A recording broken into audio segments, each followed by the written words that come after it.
جو interest rate ہے وہ سکویز ہوتی جائیں گی, بے روزگاری بڑھ رہی ہے, فیکٹریاں بند ہو رہی ہیں. سو اس لیے جدھر آج ہم کھڑے ہیں, میں اب آپ سب کے سامنے کہنا چاہتا ہوں کہ صرف ایک طریقہ ہے نکلنے کا, اور باقی چیزیں آپ کئی کر سکتے ہیں, لیکن سب سے پہلے ایک طریقہ ہے, اور اس میں آپ سب کی اس ملک کو اب مدد ہے, اور وہ ہے rule of law. Rule of law کا مطلب یہ ہے کہ ایک ملک کے اندر جو انصاف کا نظام ہے اس کے اوپر لوگوں کو اعتماد ہو. اس ملک میں کمزور اور طاقتور کے لیے ایک ہی قانون ہو. اس پاکستان دیکھ لیں, جو سب سے تیزی سے ترقی کر رہا تھا اپنی 17 سال کے بعد, تیسرے سال 5.7% گروتھ ریٹ اور چوتھے سال 6% گروتھ ریٹ, انڈسٹری گرو کر رہی تھی, ایکسپورٹس گرو کر رہی تھی, ہماری زراعت گرو کر رہی تھی 4.5%. 17 سال کے بعد ٹیکس کلیکشن میکسیمم تھی, سروسز انڈسٹریز گرو کر رہی تھی. اس کو کیسے ہوا کہ اس کو آج آ کے یہاں پاکستان کھڑا ہو گیا؟ اور یہ اس کی وجہ یہ ہے کہ کبھی بھی ملک میں وہ لوگ جو ایک ملک کے ادارے تباہ کرتے ہیں وہ آج تک کبھی ادارے ٹھیک نہیں کر سکے. جو لوگوں نے معیشت 30 سال سے تباہ کر رہے ہیں وہ آج کیسے ٹھیک کرنا تھا انہوں نے؟ یہ کون سا ذہن تھا جس نے پکڑ کے ان کو اوپر بٹھا دیا؟ تو آج اب آگے کا راستہ میں آپ کو بتاتا ہوں. آگے کا راستہ بھی آپ کے ہاتھ میں ہے. یہ سٹرگل ہے پاکستان کی رول آف لا. طاقتور کو قانون کے نیچے لے کے آنا, کسی کو NRO نام دینا. جب تک لوگوں کو ہمارے انصاف کے نظام کے اوپر اعتماد نہیں ہوگا, خوشحالی نہیں آنے لگی, اس سے نہیں نکلنے لگے. اور میں آج آپ کو کہوں, کیونکہ میں سب سے بہتر بیرون ملک پاکستانی کو جانتا ہوں, سب سے زیادہ انہوں نے میری مدد کرکٹ کے زمانے سے ان کو جانتا ہوں.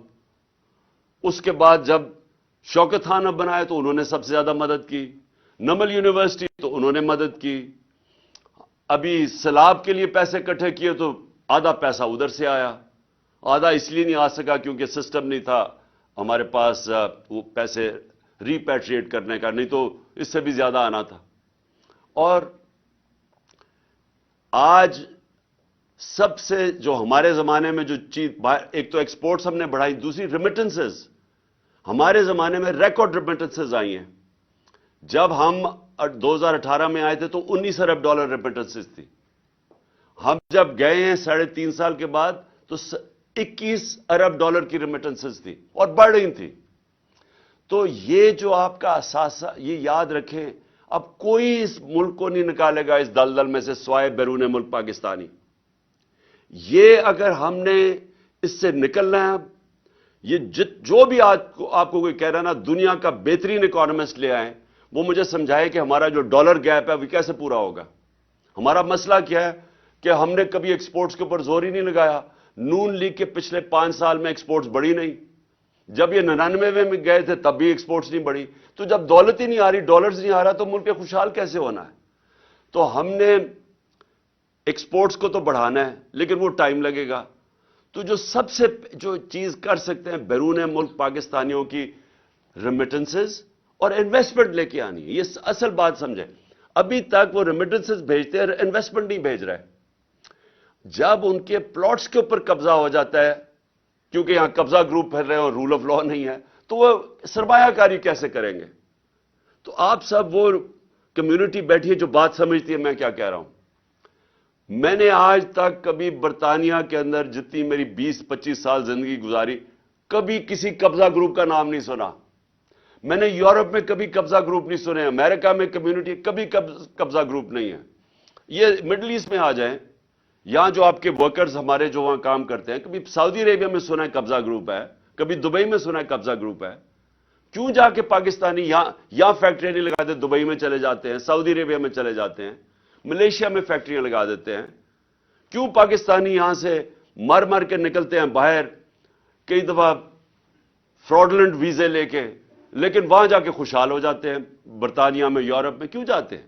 کیونکہ وہاں رول آف لا ہے, وہاں ان کی محنت کو پھل ملتا ہے. یہاں کیا ہے کہ سارے چور اوپر آ کے بیٹھ گئے ہیں. ہر پاکستان کا بڑا ڈاکو آج بڑے عہدوں پہ بیٹھ گیا ہے, اور لیگلی اپنے کیسز معاف کروا رہا ہے. یعنی قانون انہوں نے پاس کیا اسمبلی میں جس کی کوئی پریسیڈنس نہیں ہے ڈیموکریسیز میں. اس کا کوئی مثال نہیں ہے کہ بیٹھ کے انہوں نے ایک شک بائی شک نیب کے اندر چینجز کیے ہیں جسے ایک ایک منٹ سے بچ گیا.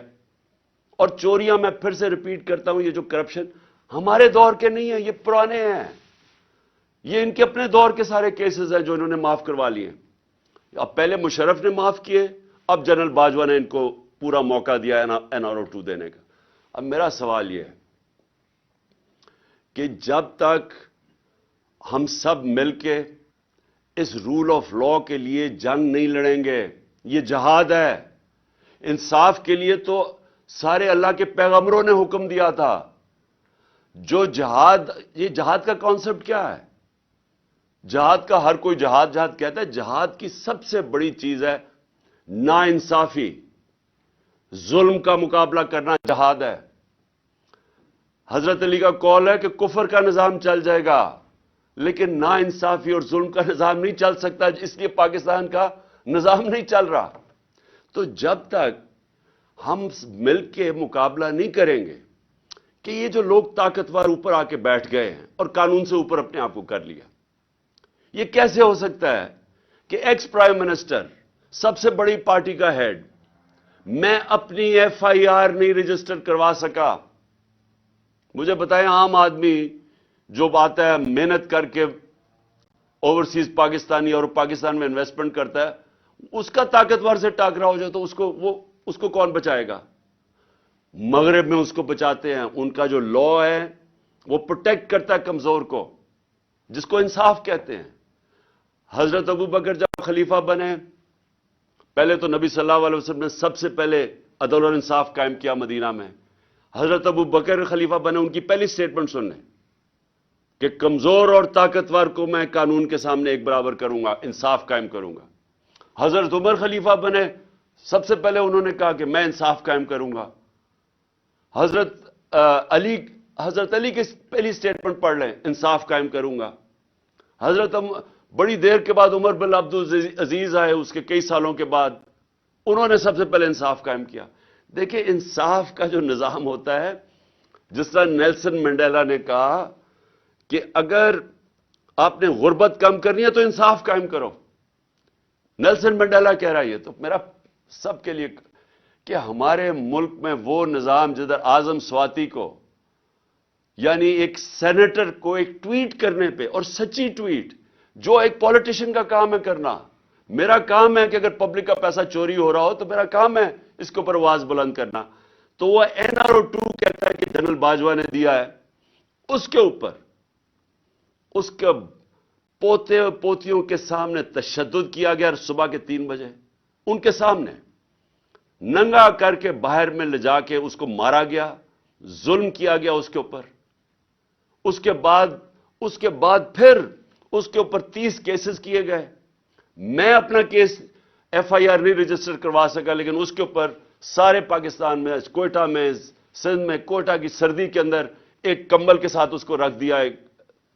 یعنی ایک 75 سال کے آدمی سے ایک ٹویٹ کے اوپر یہ ہوا ہے. اس کا مطلب کہ وہ اتنا بڑا فرعون تھا کہ اس ملک میں وہ اتنا قانون سے اوپر تھا کہ آپ اس کی تنقید نہیں کر سکے. ساری مغرب میں پاکستان کی بدنامی ہوئی, سارے اخباروں کے اندر آیا کہ پاکستان کے سینیٹ کو اس طرح کیا گیا, کسٹوڈیل ٹارچر کی گئی. اس سے پہلے شہباز گل, پھر یہ جو ارشد شریف سے ہوا. تو یہ تو ہماری لیگل کمیونٹی کی سب سے پہلے ذمہ داری تھی کہ ہم اس کے اوپر سٹینڈ لیں. اور میں آج آپ کو کہہ رہا ہوں کہ یہ اب پاکستان جدھر آ کے کھڑا ہو گیا, اللہ نے ہمیں چیلنج کر دیا, یا تباہ ہو یا اپنی اصلاحات کرو, یا اس ملک میں انصاف کا نظام لے کے آؤ, رول آف لا, نہیں تو بربادی ہے تمہاری. کوئی پیسے دینے کے لیے تیار نہیں ہے. ابھی شہباز شریف کی ویڈیو ذرا دیکھیں, سارے ہندوستان کے چینلز پہ چلی ہے کہ جی ہندوستان سے تو جی بڑا, میرے سے بڑی 3 ہم نے جنگیں لڑی اور ہمیں مار پڑ گئی, ہمیں تو دوستی کرنی چاہیے, ہمیں تو جناب ہم نے تو اپنا سبق سیکھ لیا ہے. یعنی یہ اس ملک ہم گر گئے ہیں کہ ملک کا وزیر اعظم ہندوستان, جس نے کشمیر کے اوپر ظلم کیا ہے, جس نے کشمیریوں کا جو انٹرنیشنل کمیونٹی نے رائٹ دیا تھا، رائٹ آف سیلف ڈٹرمنیشن، وہ نہیں دیا، اور پھر اسٹیٹہڈ ان کی لے لی ہے، اور ہمیں ہی وہ جا کے کہہ رہا ہے کہ جی ہندوستان سے ہمیں تو بڑی دوستی کرنی چاہیے، کوئی فکر نہیں کہ کشمیریوں کی قربانیاں، کوئی فکر نہیں نظریہ پاکستان کے کسی مقصد کے لیے ملک بنا تھا۔ یہ آج حالت آ گئی ہے کیونکہ ہر جگہ پیسے مانگتے پھر رہے ہیں، اپنا پیسہ ان ساروں نے باہر رکھا ہوا ہے اور دوسروں کو کہہ رہے ہیں جی پاکستان میں پیسہ بھیجو۔ میں آج آخر میں اپنی لیگل کمیونٹی کو یہ کہنا چاہتا ہوں، دیکھیں یہ ہے جہاد، میں اس کو پولیٹکس نہیں سمجھتا، یہ انصاف کی جہاد ہے جو میں 26 سال پہلے لے کے نکلا تھا، انصاف کی تحریک۔ میں تب بھی، کیونکہ میں مغرب دیکھ چکا تھا، مجھے تو پتہ چل گیا تھا کہ امیر اور غریب ملکوں میں فرق ہی ایک ہے، کہ امیر ملکوں میں انصاف ہے، غریب ملکوں کے اندر انصاف نہیں ہے، فرق ہی ایک ہے، وسائل کی وجہ سے نہیں ہوتے۔ تو میں تب سے یہ پوری کیمپین کر رہا ہوں، آزاد عدلیہ کی میں نے پوری شرکت کی، جیل میں مجھے ڈالا اس پہ، اب پھر نکلا ہوا ہوں کہ یہ کیسے ہو سکتا ہے کہ جناب ایک ایجنسیز کے آدمی کا نام آ گیا تو میں ایف آئی آر ہی نہیں کاٹ سکتا، مجھے پتہ ہے انہوں نے کیا ہے، میں پہلے سے بتا رہا تھا کہ پلان بنا ہوا ہے، میں نے اس کے اوپر پورا، مجھے یہ سارا جب پلان انہوں نے ویڈیو بنائی اور یہ جو کیمپین کی، اسٹیٹ ٹی وی کے اوپر اشتہار چلائے کہ عمران خان نے توہین رسالت کی ہے اور توہین مذہب کی ہے، اور پورا پروپیگنڈا کر کے میں نے تب کہا کہ یہ دینی انتہا پسند کے ذریعے میرے اوپر واردات کریں گے۔ میں نے 2 مہینے 1.5 مہینے پہلے جلسے میں کہہ دیا تھا یہ پلان ان کا یہ ہے، مجھے پتا تھا اس کے پیچھے کون ہے، 3 نام میں نے لیے، میں ابھی بھی مجھے پتا ہے کہ انہوں نے کیا ہے، ہر چیز انہوں نے کیا۔ اس کے بعد پہلے جو انہوں نے پولیس والوں کو کنٹرول کیا، جس طرح پولیس والے جس نے ویڈیو بنائی وہ جے آئی ٹی کے سامنے اسے انکار کر دیا آنے سے، سی ٹی ڈی والوں نے جنہوں نے دوسری ویڈیو بنائی ان سے پوچھا، انہوں نے انکار کر دیا آنے کو۔ کون ان کو حکم کر رہا تھا؟ ہماری گورنمنٹ ہے پنجاب میں، لیکن اپنی پولیس ہماری بات نہیں سن رہی، کیونکہ ہمارے سے بھی طاقتور لوگ بیٹھے ہوئے ہیں یہاں جو فیصلے کرتے ہیں ملک کے بند کمروں میں، جو اتنے طاقتور ہیں کہ پولیس گورنمنٹ کی نہیں سن رہی ہے، الیکٹڈ گورنمنٹ کی، وہ سن رہی ہے اوپر سے طاقتور جو چاہتے نہیں ہے انصاف ہو، جو روک رہے ہیں انصاف کو، پولیس بھی نہیں آ رہی۔ اور پھر جو 4 سی ٹی ڈی کے جو ہماری جے آئی ٹی کے ممبرز تھے، چاروں نے جا کے کوئی اور بیان دے دیا جا کے عدالت میں، جب ان کی سٹیٹمنٹس ہیں، اور عدالت کہہ دیتے ہیں جی ایک ہی شوٹر تھا، انہوں میں سے جو ایک جا کے بیان دیتا ہے کہ ایک ہی شوٹر ہے، اس کی اپنی ایویڈنس ہے کہ اس نے چھت پہ جا کے دوسرے شوٹر کی گولیاں ریکور کی ہیں۔ تو یہ کون ہے جو روک رہا ہے انصاف کو؟ اور میں پھر سے کرتا ہوں کہ چھوڑے عمران خان ہے، پاکستان کا ایکس پرائم منسٹر اور سب سے بڑی پارٹی کے جس کے اوپر قاتلانہ حملہ ہوتا ہے، میں نہیں انصاف، مجھے میرے اور جو جے آئی ٹی بن رہی ہے اس کو سیبوٹاج کیا جا رہا ہے۔ اور اگر مجھے تھوڑا سا بھی شک تھا نا کہ یہ 3 بڑی بڑی طاقتور شخصیت جنہوں نے کیا ہے، یہ سارا شک میرا دور ہو گیا ہے، جس طرح یہ پوری کوشش کر رہے ہیں کہ کسی طرح انصاف نہ ملے۔ تو اگر مجھے انصاف نہیں مل سکتا تو سوچیں کہ عام آدمی کا کیا حال ہوگا، اور اوورسیز پاکستانی وہ کیوں پاکستان میں آ کے پیسہ لگائے گا جب اس کو اعتماد ہی نہیں ہے پاکستان کے جسٹس سسٹم میں۔